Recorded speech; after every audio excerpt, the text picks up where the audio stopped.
নমস্কার বন্ধুরা, রুম্পার হেসেলে তোমাদের সকলকে স্বাগত। আমি আবার চলে এসেছি আজ নতুন একটি রেসিপি নিয়ে। আজকের রেসিপিটা হচ্ছে আমার জন্মাষ্টমীর স্পেশাল রেসিপি।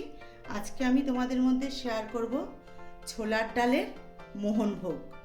তা দেখো, আমি এই বাটির মাপ করে 1.5 বাটি ছোলার ডাল আমি 2 ঘন্টা জলে ভিজিয়ে রেখেছিলাম। জল ঝরিয়ে নিয়েছি। দেখো, ডালগুলো একদম ফুলে গেছে।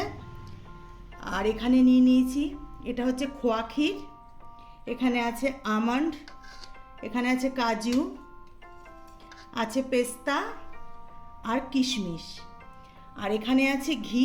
এটা সম্পূর্ণটাই ঘি, মানে ঘি দিয়ে আমি করব। আর এখানে আছে দুধ, তোমরা চাইলে জল দিয়েও করতে পারো। এখানে আছে চিনি আর তেজপাতা, আর এখানে আছে এলাচের গুঁড়ো। তা তোমরা তো মোহনভোগ অনেক রকমেরই করেছো, একবার এইভাবে ছোলার ডালের মোহনভোগ করে দেখো, খুবই সুন্দর হয়। তাহলে চলো দেখে নেওয়া যাক আমার এই আজকের রেসিপিটি। সবার প্রথমে আমি ছোলার ডালটা মিক্সিতে পিষে নিয়ে আমি ফিরে আসছি। আর ডালটা কিন্তু একদম মিহি করে মানে পিষবো না, একটু দানা দানা রেখে পিষবো। তাহলে আমি এটা পিষে নিয়ে ফিরে আসছি। দেখো, ডাল আমার পেশা হয়ে গেছে, দেখলেই বুঝতে পারবে। ডালটা আমি কিন্তু একদম মিহি করে পেস্ট করিনি, দানা দানা করে পিষে নিয়েছি। এবার আমি চলে যাব গ্যাসের কাছে। গ্যাস ধরিয়ে কড়াই বসিয়ে দিয়েছি, কড়াই গরম হয়ে গেছে। আমি কড়াইতে দিয়ে দেবো ঘি। একবারে আমি বেশি ঘি দেবো না, এইটুকু ঘি প্রথমে দিচ্ছি, তারপরে যতটা লাগবে পরে আমি দেব।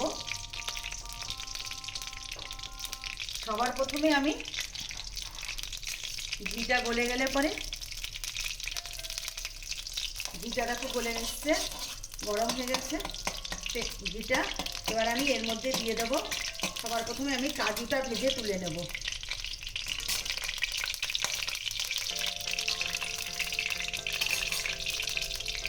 প্রথমে আমি কাজু ভেজে তুলে নিচ্ছি।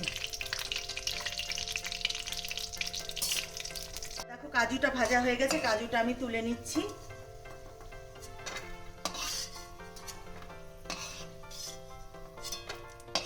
এবার আমি ভেজে নেব আমন্ড আর পেস্তা।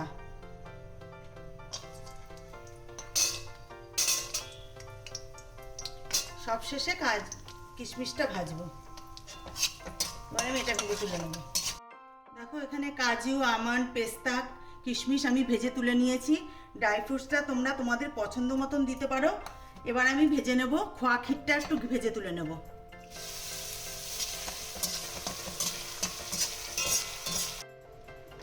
দেখো, আমি খোয়া ক্ষীরটা ভেজে তুলে নিয়েছি। এখানে আমি 100 গ্রামের মতন খোয়া ক্ষীর নিয়েছি।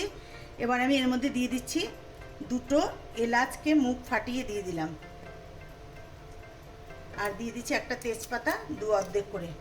এবার আমি এর মধ্যে এই ডালটাকে ভেজে নেব।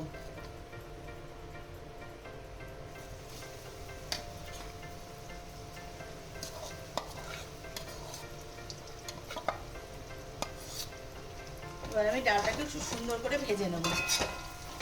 ডালটা আমার ভাজা হয়ে গেছে, একদম ঝুরঝুরে হয়ে গেছে। এবার আমি এর মধ্যে দিয়ে দেব চিনি। চিনিটা দেখো, আমি এই কাপ মেপে 1 কাপের থেকে একটু কম। চিনিটা তোমরা তোমাদের স্বাদ মতন দেবে, তোমরা যতটা মিষ্টি খেতে পছন্দ করো ততটা মিষ্টি দেবে। আমি বেশি মিষ্টি করব না, এই জন্য আমি 1.25 কাপ চিনি দিলাম। এবার আমি এর মধ্যে দিয়ে দেব দুধ। তোমরা চাইলে জল দিয়েও করতে পারো, কিন্তু আমি এখানে দুধটা ইউজ করছি।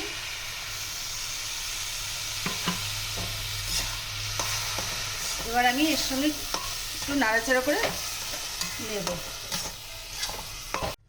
এবার আমি দেখো এর মধ্যে দিয়ে দেবো ড্রাই ফ্রুটসগুলো আমি দেখো গুঁড়ো করে নিয়েছিলাম, শুধু কিশমিশটা বাদ দিয়ে। এবার আমি এর মধ্যে একটু ড্রাই ফ্রুটস দিয়ে দিচ্ছি, আর কিছুটা রাখবো আমি গার্নিশিংয়ের জন্য। দানা দানা থাকলে মুখে পড়লে পরে ভীষণ ভালো লাগে খেতে। এবার এর মধ্যে আমি দিয়ে দেবো ভেজে রাখা খোয়া ক্ষীরটা, কিছুটা দেবো, কিছুটা আমি রেখে দেবো।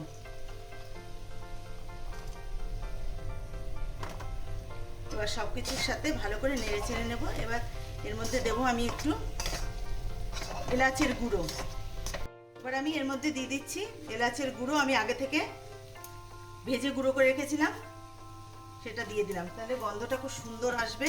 আর বন্ধুরা এটা কিন্তু খেতে ভীষণই দুর্দান্ত হয়, তোমরা একবার অবশ্যই বাড়িতে এইভাবে করবে। আর এটা এই পুজো পাঠের দিনেও তোমরা এটা ভগবানকে প্রসাদ হিসাবে চড়াতে পারবে। এবার আমি এটা নামিয়ে নিয়ে ফিরে আসছি, হয়ে গেছে আমার। গ্যাসটা আমি বন্ধ করে দেবো। দেখো আমি নামিয়ে নিয়েছি, একটা রেকাবির মধ্যে আমি সার্ভ করে নিয়েছি। এবার আমি উপর থেকে যে আমি ড্রাই ফ্রুটসগুলো রেখে দিয়েছিলাম কিছুটা গার্নিশিংয়ের জন্য, সেটা আমি দিয়ে দিচ্ছি। আর এটা কিন্তু বন্ধুরা তোমরা বাড়িতে অবশ্যই একবার বানাবে, বানিয়ে খেয়ে আমাকে কমেন্টস করে জানাবে। আর তোমাদের যে কোনো পুজো পাঠের দিনই এটা বানিয়ে নিতে পারো, খুবই টেস্টি হয়। যারা আমার চ্যানেলের নতুন বন্ধু আছো তারা অবশ্যই চ্যানেলটিকে সাবস্ক্রাইব করে নিও। আর যারা পুরনো বন্ধু আছো তারা তো এটা অবশ্যই করে ফেলেছো। আর যারা ফেসবুক থেকে দেখছো তারা ফেসবুকের পেজটিকে অবশ্যই ফলো করে নিও। আর আজকের মতন ভিডিওটা আমি এখানেই শেষ করছি। ভালো থেকো, সুস্থ থেকো, নমস্কার।